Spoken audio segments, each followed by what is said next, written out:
Enjoy the excitement of the fruit basket of the Philippines as Miss Oriental Mindoro Tourism showcased the wonders of her province. Rosie May Catud, Miss Millennial Oriental Mindoro 2019.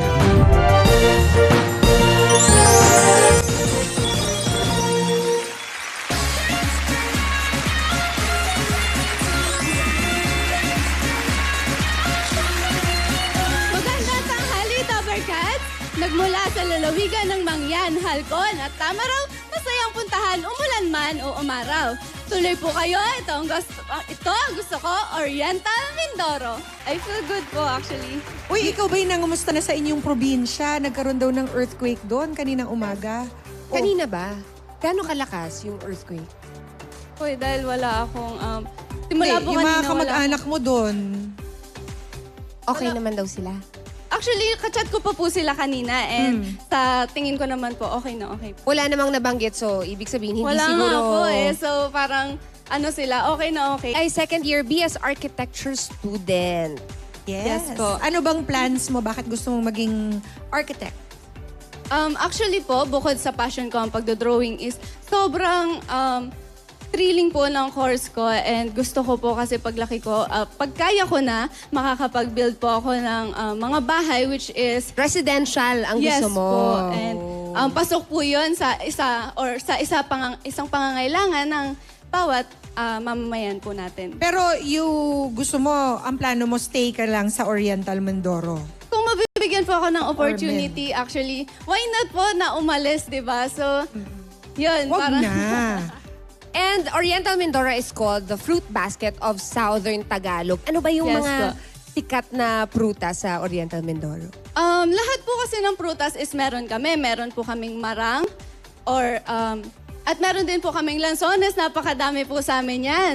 And Tinitingnan ko naandun doon. nga po. And meron din kaming mga rambutan and avocado, Kung baga saging. lahat ng hahanapin namin nasa Oriental Fruit Mindoro. Yes basket. po, wala Yeah. na kayong hahanapin. Nasa amin na. Pero Ormin is also known for, dati 3 icons, ngayon ay Yes 4 po. na. Opo. Ano-ano nga ba to? Dati po, ang alam lang po natin is meron lang tayong 3 icons which is Mahalta. Ngayon po, Mahalta na which is Mangyan, Halcon, Tamaraw at Nauhan Lake po. 4 na. Ay, papakita mo ba yan sa iyong tour of your province? Marami po kayong makikita. Tara na sa amin mga Dabbercats dahil kulang #travel goals nyo kung wala sa list ang Oriental Mindoro. Hello Dabbercats! Nandito po tayo ngayon sa Buktot Beach, isa sa natatagong yaman ng aming probinsya.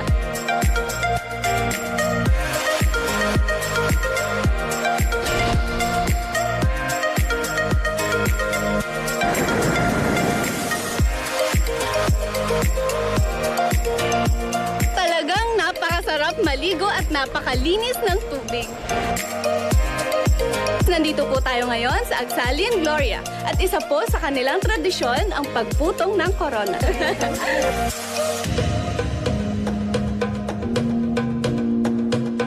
So medyo nakaka-excite ngayon kasi first time ko magkayat.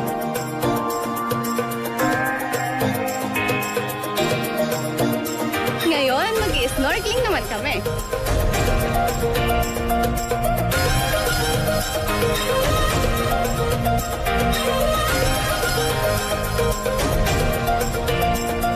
Nakakatakot at the same time nakaka-excite dahil sobrang taas. Buhay na buhay pa rin na tradisyon ng ating Hanunoong Mangyan, ang surat Hanunoong Mangyan.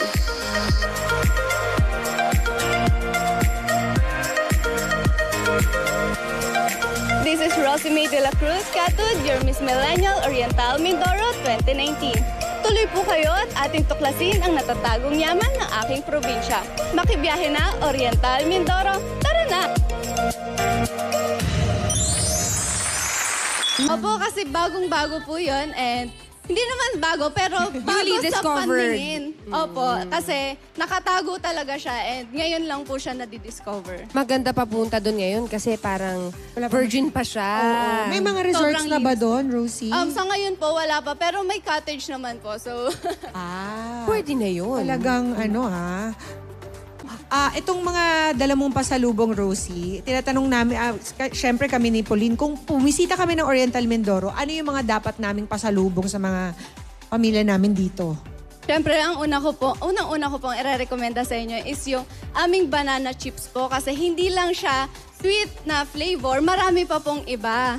Meron po siyang sour cream, meron ding Wow! garlic flavor. Finlay. Yes, madami po. Merong ibang variety. Yes Banana po. chips na sour cream. Parang ano Ano yun? yung paborito mong gulay? Oo. Medyo maasim na medyo matamis. Oo. Yes po, Ano bagong-bago po sa panlasa. And syempre, What meron, else? meron Aside din from po banana tayong suman sa lihiya. Yan po ang sikat na sikat sa amin. At suman sa gata. Kahit Yun hindi mo naman sinabi yun, bibili talaga ako niyan. Yun ang top 3 Oo. na dapat talagang tikman And of sa course, the Oriental fruits. Mindoro. Ano yung pinaka masarap ninyong prutas? Kung isa lang ang pipiliin Pinaka-proud namin. kayo na prutas nyo. Yung rambutan po. Ang tatamis po ng rambutan sa Oriental Mindoro. Kung first time ko namang pupunta sa Oriental Mindoro, ano ang unang lugar na dapat kong puntahan? Dun sa napakita mo sa video mo. Siyempre po, lalayo pa ba tayo? Sa Bukdot Beach po kasi fresh na fresh po siya and talagang budget-friendly pa. Yun ba yung may sandbar? Ibuknot. Hindi, Iba pa hindi. yun. Iba pa po eh. yun. Okay. Sa Puerto po, may sandbar. Madali na lang po bumisita sa amin kasi meron po kaming mga Facebook pages and pwede na po kayo magpabook doon and napakadali na rin po ng biyahe. Alright. Maraming salamat sa mga kababayan ni Miss Millennial Oriental Mindoro para sa mga pasalubong, lalo na sa Tourism and Local Government ng Oriental Mindoro. I-follow lang si Miss Millennial Oriental Mindoro sa kanyang social media accounts to know more about her province. At may regalo ka mula sa mga kasama namin naghahatid ng Miss Millennial Philippines. You have a gift pack from Potency, the Beauty of Immunity. Videoke machine from Mega Sound Smart Pro Videoke. Now with more than 18,000 songs, free 2-year song update, and with mobile karaoke app. Pwede ka na mag-practice ng mga pyesa mo. Ang Miss Millennial Philippines ay inihatid din ng Efficacent Oil, araw-arawin mo. At ng Philippine Airlines, fly with Philippine Airlines, the heart of the Filipino. Maraming salamat din sa H&M Clothing for Rosie's outfit today. Tara na sa amin dahil kulang ang #travels nyo kung wala ang Oriental Mindoro. Tama. We have something for you. From our little boy from Jensen. Basta may kuryente. You're electrifying today, Baste. Maraming salamat, Miss Millennial Oriental Mindoro, Rosie May Catalogue. Bukas naman, magtutour tayo sa home of the sweetest mango! Oh my gosh! Ang Zambales. Dito lang yan sa Miss Millennial Philippines 2019! Sumugod naman tayo sa barangay sa One for All for One. Thanks, Rosie! Thanks, Rosie!